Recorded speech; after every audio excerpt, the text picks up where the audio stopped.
again, all my fellow patriots and you filthy leftist stalkers out there. Welcome back to my channel. My name is Angela Box, and you're watching Angela's Soapbox, where I say what you are thinking. Before we begin, if you are not subscribed to my little fam, please go ahead and consider hitting the subscribe button and getting notified of future videos. Also, I will link down below this week's Raging Elephants Radio episode, and you can find past episodes on my other YouTube uploads, and also you can find every bit of content you could hope to want on angelasoapbox.com, which I also write a weekly article, and if I do write one this week, I will link it down below, but I may be too busy. Okay, every week on my channel, I like to dedicate a sea turtle killing plastic straw to a filthy leftist, or sometimes a filthy leftist organization that so richly deserves it. And this week, once again, courtesy of Black Lives Matter and Antifa, some more rioting going on in Kenosha, Wisconsin. Yeah, Kenosha, Wisconsin. So to the rioters, the filthy leftists, Antifa, Black Lives Matter, you race hustling pieces of garbage, you people who do nothing but keep us divided, this is for you. Now, let me tell you something. We've got a problem in this country with people who say that Black Lives Matter. But again, only certain Black Lives Matter. Certainly, unborn Black lives don't matter. Children walking on the street, their lives don't matter. They get gunned down all the time. Little babies in strollers at family picnics, their lives don't matter. They get gunned down all the time. People getting shot in drive-bys, their lives don't matter. And certainly the Black lives don't matter in all the inner cities of America, which Democrats have run into the ground for the last 60 years. And nobody has really highlighted it more than Kim Klacik, who I wish I could vote for. I mean, hell, you couldn't get me to move to Baltimore, Maryland, ever, but I would love to vote for her. And if I was a Democrat, I'd find a way to cheat and mail in a ballot for Kim Klacik. But I'm not a Democrat, so I don't cheat. But Kim Klacik is a future rock star. Whether she wins or not, she's got a great future. And obviously her video highlighting the scum of Baltimore, how awful it is, what Democrats have done to Black communities all over this country, is something that needs to be talked about every damn day. And, you know, 4 years ago, we had these Chicago activists who did it. And now we have Kim Klacik. And, of course, so many other Black activists who are called Uncle Toms for actually speaking the truth of what is going on in the Black community. Now, the Kenosha thing just happened a couple days ago. And, you know, we're going on 80 days of riots in Portland now. 80. With no end in sight. I mean, I guess they just keep moving down the block and finding other things to burn and loot and destroy.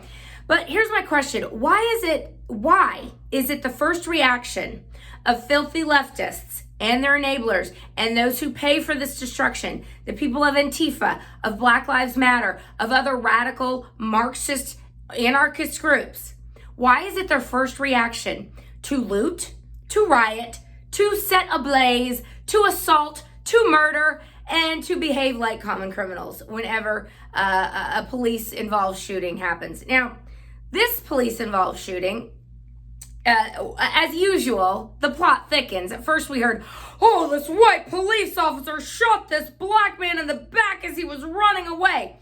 Well, there's a little more to the story. So this guy's name, I want to make sure I get his name right, Jacob Blake. So Jacob Blake, the police were called because there was a fight going on, and he was resisting arrest. He was told to stand down. He would not. And then he went to his car, and after he was making all this ruckus and not complying with what police officers tell you to do, which, I mean, look, if a police officer tells me to do something, I do it. If he says, hands on the wheel, my hands go on the wheel. I mean, this isn't rocket science. Their lives are on the line every day, and it's because of crap like this that they have to be so standoffish and so strict with everybody, which they should be. But anyway, so this guy has a warrant for his arrest. He has a rap sheet a mile long, a violent rap sheet a mile long, and the cops knew that he had an outstanding warrant, and one of his charges was a weapons violation. He was known to carry a gun in his car. So the cops knew that about him already, and that's when the shooting occurred, when he was running. Now, I'm not saying they should have shot him in the back. I don't think that's the best thing either. But it's also not okay to jump to conclusions and to assume automatically that this has to do with racism. No.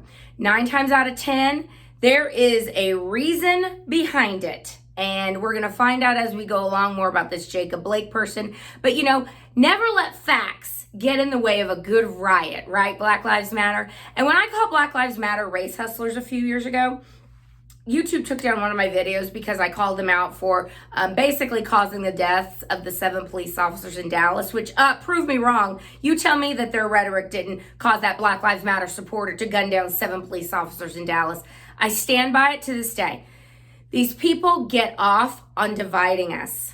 They get off on splitting us apart. They get off on telling people that you're racist simply because of the color of your skin. But if you're a white liberal, you're excluded from this. If you're an ally, if you're someone who buys into their garbage, then you get a pass. Otherwise, you're canceled.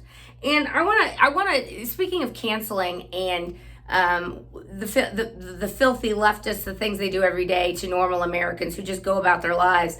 Man, what a difference a week makes with the RNC versus the DNC. And tonight is going to be night 2. I'm taping this on Tuesday, August 25th, which is my birthday. By the way, me and Sean Connery and I have the same birthday. That's true. Anyway, tonight is night 2 of the RNC, but wow, what a difference. I was so blown away by it. I taped it and I watched it early this morning, most of it. But I'll tell you, Sean Parnell, I think that's his name. He's running for Congress in Pennsylvania. Maximo Alvarez, the defector from Cuba. I was literally 5 a.m. getting ready to go work out, and I was sobbing watching his speech. And he said, at the end, he said, my father said to me, where else can we go? Where else can we go? If America fails, if America falls apart, if America goes the way of Cuba and Venezuela and Russia and China and all these other communist hellholes, where else can we go? And that's a very good question, because what Maximo Alvarez was highlighting was, he said, I've heard all of these things and they don't sound alarming to me. Defund the police, free education, free healthcare, free, get rid of all the cops. He goes, these things aren't alarming to me. They sound familiar. Because again, this is what Castro did in Cuba. This is what happened in Venezuela. This is what happened in every Bolshevik revolution hellhole the world over. But of course, AOC, because she's a bartender, thinks she's smarter than all of us. And Ilhan Omar, the most ungrateful wench to ever set foot in the United States. And I swear, I hope one day they revoke her citizenship and send her packing back to Somalia, which they should, because she committed immigration fraud. But these people, the squad, Bernie Sanders, they're just pulling Joe Biden's strings. They're the ones in charge of the Democratic Party. They're the ones in charge of Joe Biden. And anyone who doesn't know that by now is either an idiot or purposefully lying to you. So the RNC, very much different than the DNC. I heard a lot of hope. I heard a lot of uplifting messages. I heard a lot of strong statements about Democrats and about leftists. And I heard there wasn't any sugarcoating, which like there is some years. I feel like the Republicans get, and we have such a great commander-in-chief at the helm, but I feel like they finally understand this is what pushback looks like. You must tell the story of what leftists are doing to America, what they are doing to our freedom of speech, freedom of expression, freedom of association, freedom of just to think freely, think for yourself. And QAnon movement has been targeted a lot lately, and they're trying to paint QAnon with the same antifa brush or the same Black Lives Matter brush, or they're trying to make it sound like that QAnon's responsible for the violence. This is a load of crap, okay? So I've said before about QAnon, I follow it. I don't know if it's real. I don't know if it's not real. I know it's interesting, and I sure know a lot of things have come true from what Q has said. Future proves past. And I also know this, in the QAnon movement, there has never been one single call for violence or destruction or going to war against your fellow Americans. Quite the opposite. It is a movement based on unity, on love, and on peace. And finally, we have a president who gets that. He's not sending our boys and our young women off to fight pointless, endless wars. He's not getting defense contractors rich, so they hate him. He's not playing games with big pharma, so they hate him. And when hydroxychloroquine, when we finally get the final okay, which I think is going to be coming soon, a cure that has been available to us, that has been worked using in other countries, but yet our leftists, our media, our big pharma, technocrats, they wouldn't let us use it. There are going to be so many class action lawsuits because you're telling me that this little pill that's 80 cents a day, that's basically $5.60 to get you better. You're telling me that I could have had that, my grandma could have had that, and you denied it from me? To what? To get rid of Trump? To jack up the death rate? To fall more into bed with Fauci and Bill Gates and the makers of remdesivir and Moderna?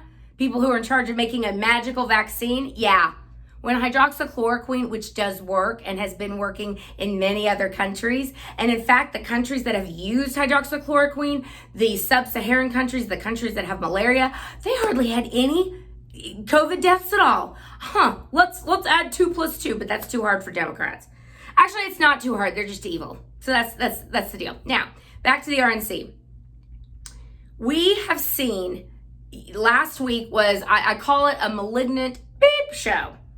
A malignant blank show, which is what the DNC was. It was doom and gloom. It was dystopia. It was everyone's a racist. And the Republicans were saying, no, we reject all of that. Our party is for everyone. If you believe in liberty, if you believe in a secure border, if you believe in capitalism and working hard for what you get, if you believe in equal justice under the law, the same law that applies to Hillary Clinton that would apply to you, which we don't have right now, that kind of thing. If you believe in Judeo-Christian values and you worship and you celebrate God in any way you choose to do that, then you are welcome in our tent. Democrats don't want you. In fact, Democrats kick out people of faith and people who are pro-life. I mean, they give them no quarter. Democrats have become so far left, not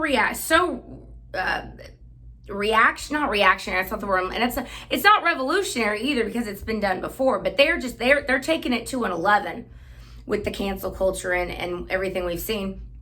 And speaking of taking things to an 11 just to make sure Trump doesn't get reelected, this week most schools have gone back into session, and many of you know that I used to be an elementary school teacher. I've taught 2nd, 3rd, and 4th. I've taught in inner cities and mostly poor schools, a couple of neighborhood schools that were slightly more affluent, but mostly we had kids of all stripes. And here's what I'm going to say to the filthy, disgusting teachers unions and to the Democrats sitting on school boards and wearing superintendent hats and all the Democrats and Sylvester Turner and Dora, the woke Hitler explorer Hidalgo. You say you care about Black lives and brown lives. Really? Then why won't you reopen the schools? Then why won't you allow the children who need it the most to get that in-person instruction? Because I right now am facilitating a small group. We're attempting to do all this Zoom crap and log onto this and log onto that. And these kids are babies and they can't handle it, and they shouldn't have to handle it because they're 7. And they should have a teacher in front of them helping them out if they need help. They should have a teacher helping them out write something if they can't do it, not spitballing it from across the room because of the Rona, which children don't get. So once again, Democrats have shown themselves to be anti-child, anti-parent, and anti-teacher, and pro-teachers union, lies, and deception. Because again, children don't get coronavirus, not overall, and if they do, they don't die. And then they don't pass it on to adults either. I know that's science you don't like. The science that liberals like is the one that claims that gender is a choice. It's a social construct. That's the science liberals like. But I'll tell you, I have had enough of the garbage. I've had enough of leftists trying to change every single thing about this country. And the latest thing, if we're getting back to education, is they want to get rid of the English language. So they have to have linguistic justice now. So standard English is considered racist. I mean, didn't we do this in the 80s with Ebonics and Jesse Jackson? Look, I think affirmative action is detestable on its face because it is racism. It is what it is. But the problem is if you're letting people into higher institutions of learning that don't deserve to be there, that don't have the grades, that don't have the scores, that can't write a paper. You're going to dumb down the curriculum for everybody. And that's what we're seeing. All these Ivy League schools are now just indoctrination machines. It's really, it's just awful. So, as you know, where I am in Houston, we have a few districts that are going to go back on September 8th, but the largest one, of course, HISD, will not. And HISD has the most at-risk kids of any district, but you know, oh well, right? Got to get Trump out of there. Anyway, I could go on and on, as usual, but tonight is RNC night too. Today is my birthday. It might be your birthday too. And I just want to say to all of my fellow patriots out there, we are winning. 6 times more people tuned in to C-SPAN alone to watch the RNC yesterday. That's not counting streaming and network. That's just C-SPAN. If you want to see the RNC uninterrupted, C-SPAN is the way to go without any commentary. But honestly, I mean, people are watching. People are curious. Let's see what the other side thinks. Because let me tell you something, America and normal America, you've been lied to. You've been lied to by Democrats all this time just to get rid of one guy. And remember that. So until next week, America, make sure you torment a leftist every time you see them because they torment us. They torment us. So it's time to push back. I'll see you next week.